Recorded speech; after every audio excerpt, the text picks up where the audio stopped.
Hi there, it's Gurmeet from Encompass. I hope you're doing well. And this video is about IT exit strategy. You probably heard of a lot of business exit strategy, but this video I want to record simply for IT exit strategy.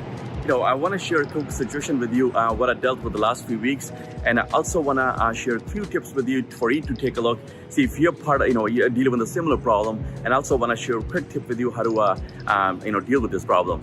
So 3 companies I dealt with over the last 4 weeks, and 2 presidents and 1 CFO, and they all up against the same challenge. They all feel that they have outgrown their IT company. They know they're not getting a result what they want from IT. So the impact of what they know from our discussion was the IT organization is not making an impact on either revenue or on a payroll. So it's not helping you grow or it's not helping you control costs. Those are the 2 impacts IT companies usually make. So they know that they're not getting what they want. But here's the tricky part. They want to go away from this IT organization, but they're not able to. Whether it's, they don't have a control over it, and whether they are so tied with a bunch of licenses, but somehow they, leadership in these companies, decided they want to go away from it, but they can't. So, for my question as a business owner, as a business leader is, hey, how do you stay in a business when you don't have a control over a business? Who's running a business? Is it you or is the vendor running a business? Most business leaders I talk to, not having a control on a business is the biggest challenge for them. We all want to have a control on a business. If you give somebody access to your infrastructure or your security, you gotta be able to take access away as well. But in these companies that I'm dealing with, that they give the keys to their departments to some company, but they don't know how to take it back. So I want to share quick 4 tips with you and help you see that if you up against the same challenges or not. So number 1, the first tip I want to share with you is a procurement process. This should be red flag for you. Take a look at that. If IT company is buying all the hardware, software licenses through their company, or they're buying directly through your your company. If you're a business owner, these are your assets: software license keys, hardware inventory or subscription license keys. These are your asset. They should belong to your company.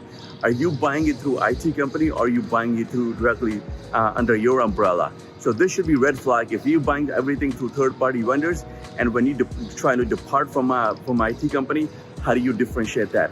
And how do you know, if you want to take ownership of those assets, what's the approach there? So that's the number 1. That should be red flag if you're doing all IT procurement through third party. The second point I want to make is bundle services. Take a look at your services. Are they all bundled in one items? Which means that a hardware, software, subscription, and a labor is all bundled into one item. So if you look at that, and how do you know what you're paying for? And these bundles are usually red flags. These bundles are there not to provide the greatest service, but to lock you down in such a way that you cannot get away from the services, because you can't tell which one is which. So if you have a bundle services that everything is bundled into one service, take a look at that. That should be another red flag for you. Number 3, I want to mention that is access. Do you have the same level of access as a business owner, a leader, same as the IT organization have? In olden days, we used to call it a break glass, CDs or break glass systems, where you don't access that break glass CDs unless there's an emergency in a business. So something happened, you can break the glass and take the CD out and get all the passwords and get back to your systems. These days we don't have that, but you still need the same access to your systems. So whatever access your IT company have, you should have the same access to it. You're not going to use it, but in case you need it, you should have the same access as IT organization to your company. And the last one I want to mention is do you have a written strategy? If a relationship doesn't work out between your company and IT organization, it could be either your staff, in-house staff as well. If something doesn't work out, is there a written, documented plan that what can you implement to build your exit plan out of the relationship or out of the partnership? So you need that initially, the build-up plan. So take a look at that. If you don't have a plan, definitely that's a red flag. You want to work with your partners and find out, hey, what could we do if this relationship doesn't work out? How would we depart our partnership? And who has to do what?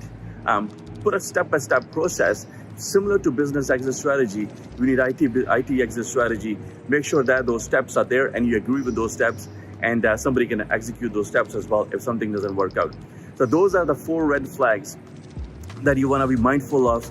If you locked in some sort of a partnership that if at one point you want to get away from it, you will not be able to get away with it simply just because the way it's structured. So these 3 companies I dealt with over the last 4 weeks, they were all dealing with a similar situation where something is a bundle too complex, or all that IT assets are purchased through IT service provider, or that there's no exit strategy and then there's no written plan.